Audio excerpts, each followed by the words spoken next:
Kobaran api dengan cepat membesar dan membakar sejumlah rumah yang berada di Jalan Kayu Tinggi, Kelurahan Cakung Timur, Kecamatan Cakung, Jakarta Timur. Para pemilik rumah dan juga warga di sekitar lokasi yang melihat api membesar hanya bisa pasrah dan tidak bisa berbuat apa-apa. Petugas pemadam dari suku Dinas Penanggulangan Kebakaran dan Penyelamatan Jakarta Timur yang tiba di lokasi langsung melokalisir api agar tidak meluas. Meski tidak ada korban jiwa, namun kebakaran sedikitnya menghanguskan 5 rumah warga. Kami langsung melakukan lokalisir TKP dan semuanya bisa berjalan lancar. Untuk bangunan itu ada, kalau kakaknya ini ada 8 kakak, jumlah jiwanya ada 14. Secara bangunan dia ada, bangunannya itu kurang lebih ada 4 atau 5 bangunan. Belum diketahui pasti penyebab kebakaran, namun api berasal dari korsleting listrik pada salah satu rumah. Kasus kebakaran ini kini ditangani kepolisian wilayah Jakarta Timur untuk menyelidiki penyebab pasti kebakaran. Dari Jakarta, Rizky Palufi, iNews melaporkan.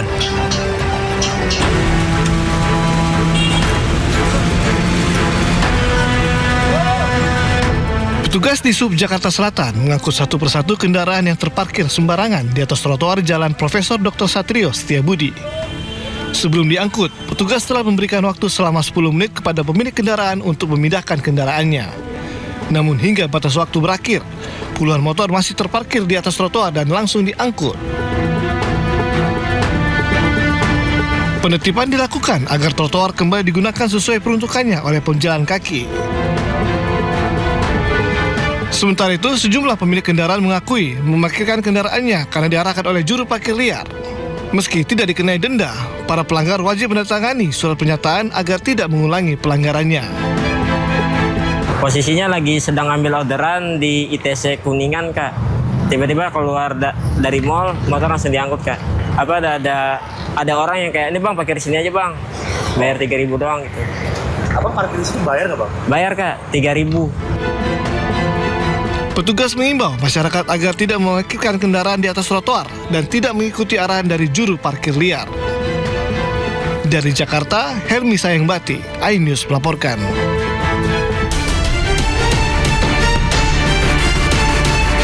Bertiga.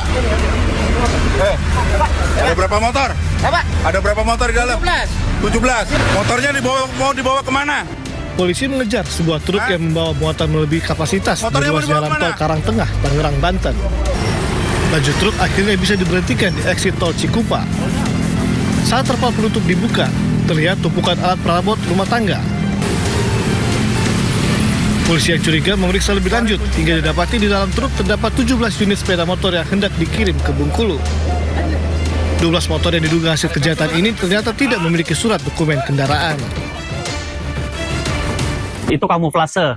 Jadi kendaraan itu ditumpukkan dengan alat-alat rumah tangga, kemudian ada sapu, ada ember, kemudian ada lemari, dan ada mainan-mainan anak-anak.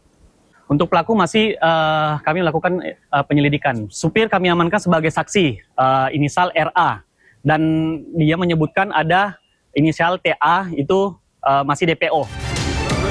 Sopir dan kernet truk beserta belasan sepeda motor diamankan ke Mapolsek Tambora, Jakarta Barat. Otak penyelundupan belasan motor tersebut masih diburu polisi. Dari Jakarta, Rizky Palufi, iNews melaporkan.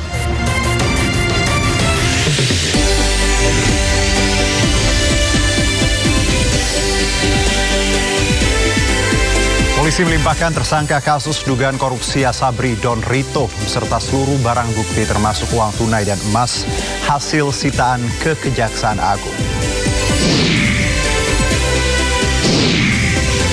Warung lontong sayur di Kabupaten Pati yang hanya meraup sedikit keuntungan dikenai pajak hingga Rp840.000.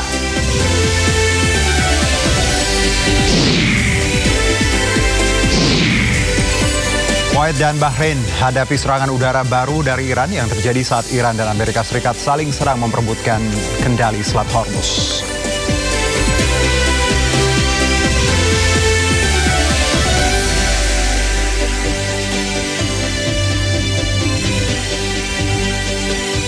Ya, halo pemirsa, pelimpahan tersangka Don Rito ke Kejaksaan Agung membuka babak lanjutan penyidikan dugaan TPPU terkait PT Asabri, termasuk penelusuran keterkaitannya dengan mantan Jampitsus Febri Adriansyah. Saya Herjino Syaputra, Anda menyaksikan Sindo Sore. Pemirsa, ratusan mahasiswa berunjuk rasa di depan Mapolda Riau dan Disnaker Provinsi Riau. Mahasiswa meminta Polda Riau mengusut tuntas kasus kecelakaan kerja di kawasan industri Tanjung Buton 2 pekan lalu yang menewaskan 3 orang dan 1 lainnya hilang.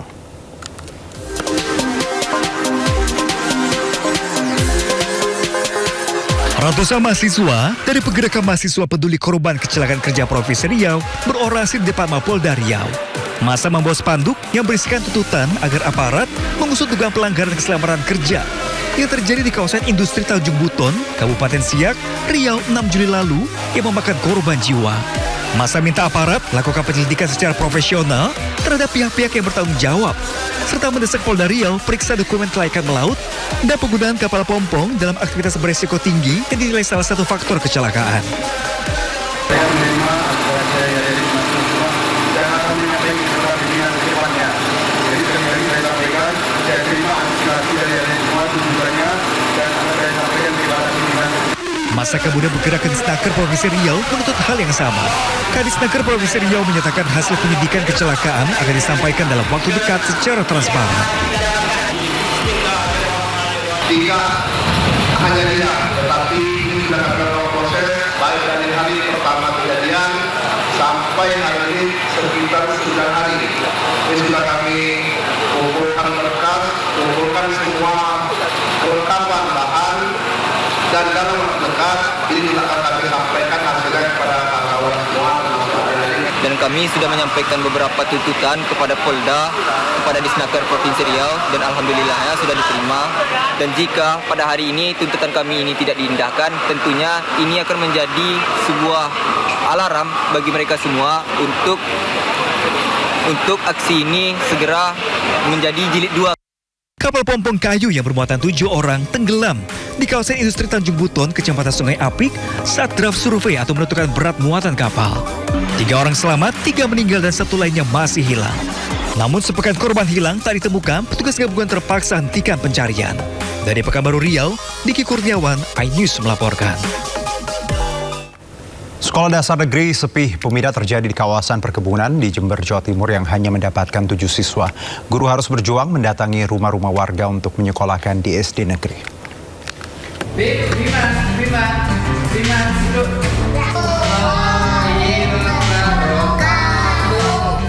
SD Negeri Curah Nongko 3 Tempurjo, Jember masih berjuang mempertahankan keberadaannya. Tahun ajaran baru 2026, sekolah ini hanya menerima 7 siswa baru dan seluruhnya laki-laki. Jumlahnya meningkat dibanding tahun lalu yang hanya 1 siswa.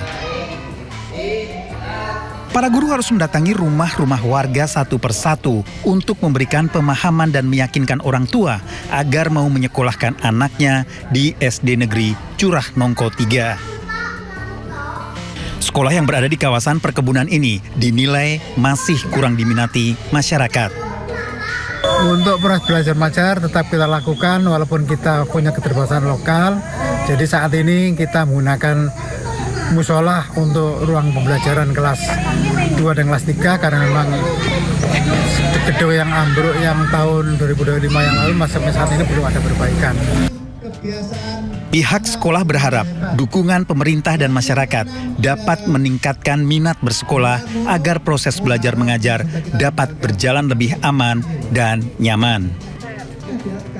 Dari Jember, Jawa Timur, Bambang Sugiarto, iNews melaporkan. Ya, atas fenomena jumlah siswa yang sedikit di beberapa sekolah dasar, pemerintah akan segera mencari solusi dengan mengumpulkan jajaran terkait. Sedikitnya siswa di beberapa SD negeri ini memang menjadi perhatian kami lintas kementerian. Kami sudah ada, pertama di tingkat kementerian sudah ada pendataan berdasarkan Dapodik, sekolah-sekolah yang muridnya khususnya untuk yang di bawah 100, di bawah 60 kami sudah melakukan pendataan. Juga sudah kami sampaikan ke Kementerian Dalam Negeri. Nanti kita akan rapat bersama dengan Pak Mendagri untuk membicarakan arah kebijakan ke depan untuk sekolah-sekolah yang muridnya sangat sedikit. Ini yang nanti sedang kita rancang untuk pertemuannya dan bagaimana kebijakannya, karena terutama untuk sekolah kan memang di bawah koordinasi Kementerian Dalam Negeri dan pemerintah daerah, sehingga nanti kebijakan kami akan kita buat bersama-sama supaya tidak menimbulkan masalah di masyarakat. Ada potensi dipindah gitu nggak Pak? Ya pemirsa, ironis di tengah sepinya sekolah karena kekurangan siswa, sekelompok pelajar di Surabaya malah jadi gangster yang terlibat aksi tawuran. Petugas menangkap sejumlah remaja yang membawa senjata tajam dan hendak tawuran.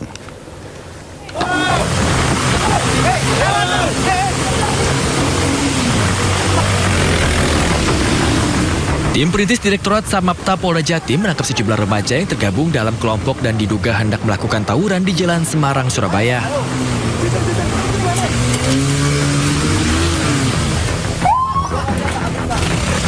Para remaja tanggung ini pun berusaha melarikan diri hingga terjadi kejar-kejaran dengan petugas. 7 orang remaja yang masih berstatus pelajar berhasil ditangkap. Dari tangan pelaku, polisi menyita 3 bilah senjata tajam dengan panjang sekitar 1,5 hingga 2 meter. Mereka tanpa sadar berpapasan dengan kami. Tindakan yang kami lakukan adalah mengamankan anak-anak yang kita bisa amankan. Ada 7 orang dan membawa sajam. Demikian, Bapak. Mereka rencananya mau tawuran antar blok barat dan blok utara kalau waktu itu. Keterangan yang saya dapati di lapangan dari diduga gangster. Untuk keperluan penyidikan lebih lanjut, ke-7 remaja beserta barang bukti diamankan Polsek Bubutan, Surabaya. Guna mendalami dugaan rencana tawuran serta asal-usul senjata tajam yang mereka bawa. Dari Surabaya, Jawa Timur, Hari Tambayong, A-News melaporkan. Ya, kita ke informasi berikutnya. Pemirsa, warung lontong sayur di Kabupaten Pati yang hanya meraup sedikit keuntungan dikenai pajak hingga Rp840.000. Dan video ini tersebar di media sosial dan mengundang reaksi warganet. Ya, mungkin video ini sudah banyak pemirsa beredar di medsos Anda ya, bagaimana sebuah warung lontong sayur sederhana di Desa Kebolampang, RT 02 RW 02, Kecamatan Winong, Kabupaten Pati ini viral. Pasalnya dari video yang diunggah seorang pria menunjukkan lokasi sederhana sebuah warung ternyata mendapat tagihan pajak yang fantastis hingga Rp840.000. Dan tagihan tersebut disertai dengan lembar surat yang menunjukkan biaya yang harus dibayarkan pemilik warung. Perhitungan pajak sendiri berdasarkan luas bangunan warung yang dianggap menyediakan lahan untuk parkir. Padahal lokasinya ini kalau kita lihat ya tadi di video sangat sederhana ya. Dan ancaman pajak harus dibayarkan. Jika tidak, warung akan dibongkar, membuat pemilik warung untuk mencari utang untuk membayarnya. Nggak dikira hoax, yo. Ini pajak kemarin untuk warung samping bengkel saya, yo. Ini kena 840.000. Jadi hitungannya itu warung ini kena 28 meter persegi per kali 10.000 per meter ya teman-teman ya. Jadi 280 kali 3 ketemunya 840 lah. Warung ini teman-teman ya. Ini kemarin diukur dari sini. Ini kan ada tempat parkir seperti ini ya. Buat taruh motor kalau ada orang jajan. Ini diukur sampai sana 7 meter. Terus ke belakang sini 4 meter. Ya ini kan ini nggak disalurkan air. Cuma mungkin kan ini tanahnya masih ikut PU ya teman-teman ya. Jadi ketemunya ini 28 meter persegi kali 10.000 jadinya 480. Nah itu awal mulanya gini teman-teman ya. 1 bulan yang lalu itu ada petugas datang kasih tahu kita itu harus daftar untuk PU. Untuk ke PU kita tanda tangan. Nah waktu tanda tangan kita dimintain ganti materai itu 50.000 teman-teman ya. Nah selang sebulan itu orang-orang dari PU, kantor PU datang terus minta uang 840. Ini yang punya warung ini teman-teman ya. Yang punya warung kaget jualan apa lontong sama gorengan ini sehari belum dapat duit. Kemarin dimintain sama petugas 840.000. Saya kaget, Mbak. Aku kaget, Pak.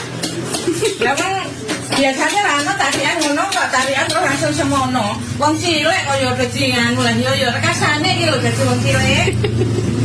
Zamane Jokowi ra tau ditarik. Jokowi sing dhisik ra tau tarik lagi iki lho. Tarik lah langsung kudune bayar kontan lho gak iso.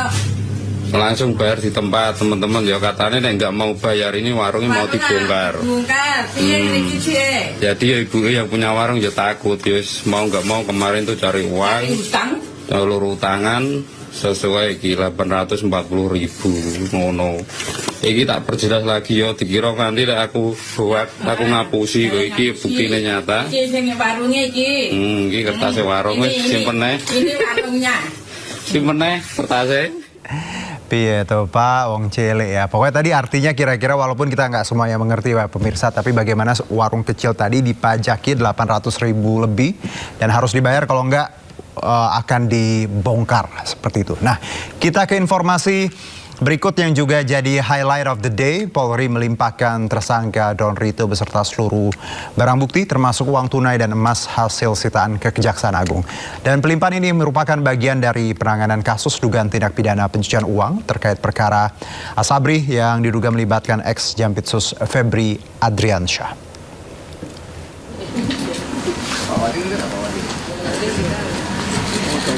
Ya, hari ini Jumat 17 Juli, Polri melimpahkan Don Rito, tersangka kasus tindak pidana pencucian uang atau TPPU dan PT Asabri termasuk barang bukti ke Kejaksaan Agung, pemirsa.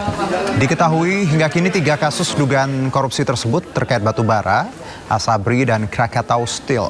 3 kasus ini sebelumnya ditangani Kortas Tipikor, Polri, dan di Treskrimsus Polda Metro Jaya kemudian dilimpahkan ke Kejagung. Barang bukti yang diserahkan oleh Polri ke Kejagung diantaranya uang tunai, uang dolar Amerika dan dolar Singapura yang semuanya dinyatakan asli. Uang tersebut merupakan temuan penyidik Polri di 13 lokasi, satu diantaranya rumah ex-Jampitsus Febri Adriansyah.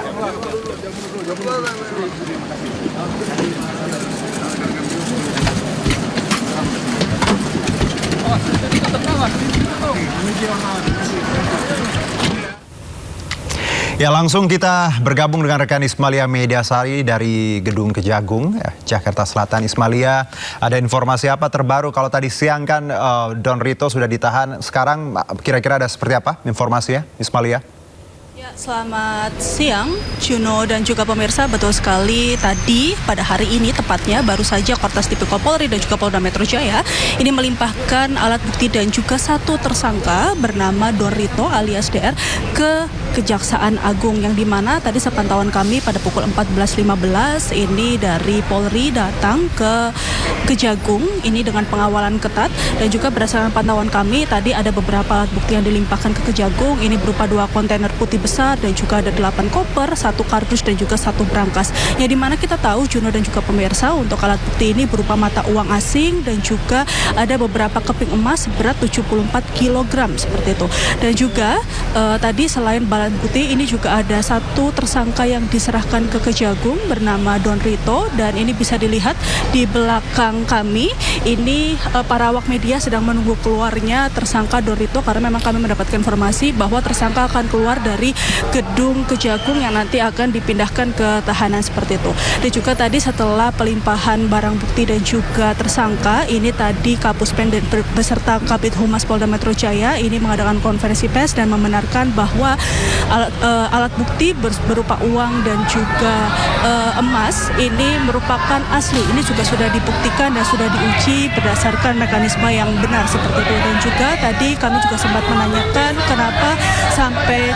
kenapa sampai sekarang untuk Febri ini belum ditahan, dan ini bisa dilihat di layar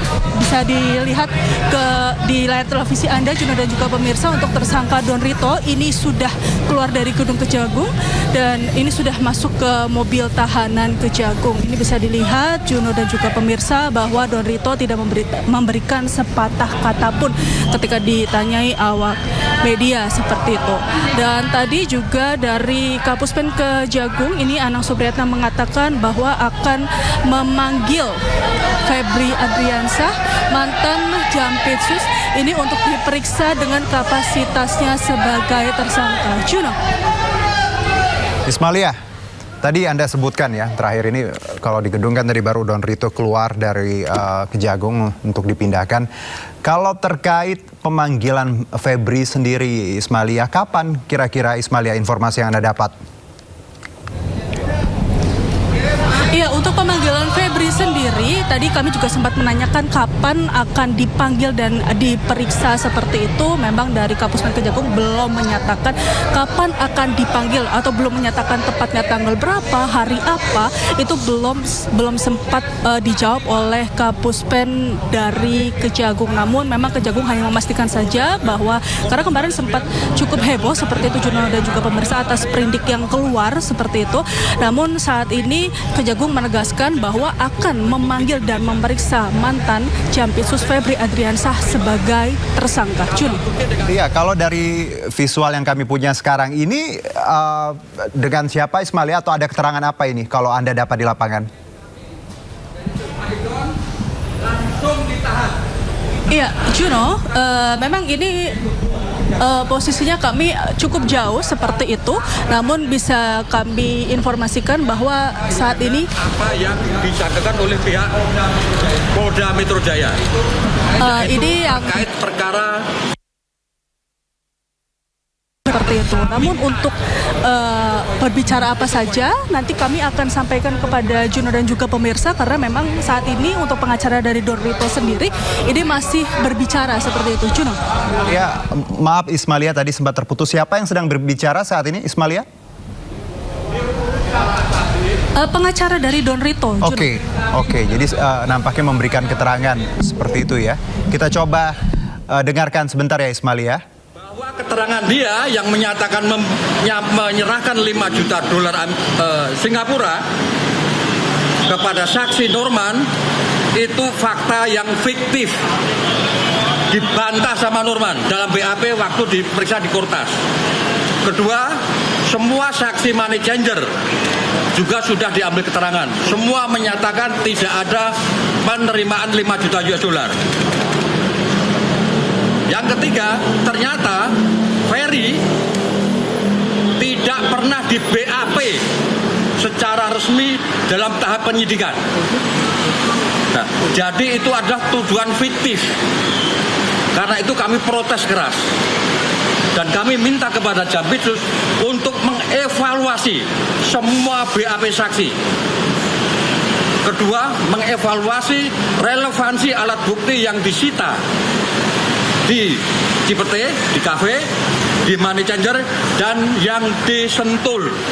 Apakah ada relevansi dengan perkara yang disangkakan kepada Pak Idon?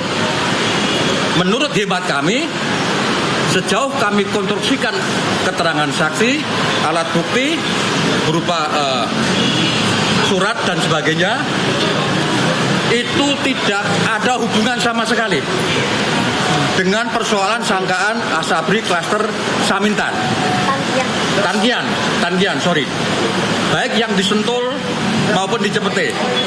Secara hukum pasti akan tertolak itu sebagai alat bukti. Jadi di era itu tahun 2020 ketika Pak Febri masih jadi Sumpahnya gue kerja lucu banget. Begini ya. Bisa juga kami jelaskan. Rumah di Sentul itu tahun 2023 itu dimohon oleh klien kami kepada si pemilik. Untuk apa? Untuk digunakan sebagai backup operasional kantor yayasan. Yayasan apa? Yayasan yang bergerak di bidang dakwah dan pendidikan Islam. Sudah ratusan, mungkin sekitar 700 santri dari Indonesia Timur, terutama kawasan Papua dan Maluku, yang saat ini menjalani program pesantren di daerah Banten. Nah, itu kantor dipakai sebagai backup operasional yayasan itu. Tahun 2024, Pak Idon meminta izin membangun brankas. Fungsinya berharga karena di situ nanti banyak aktivitas operasional yayasan. Nah, sekarang dikaitkan dengan temuan penggeledahan ada 74 kg emas, 12 juta US dolar Singapura dan 4 juta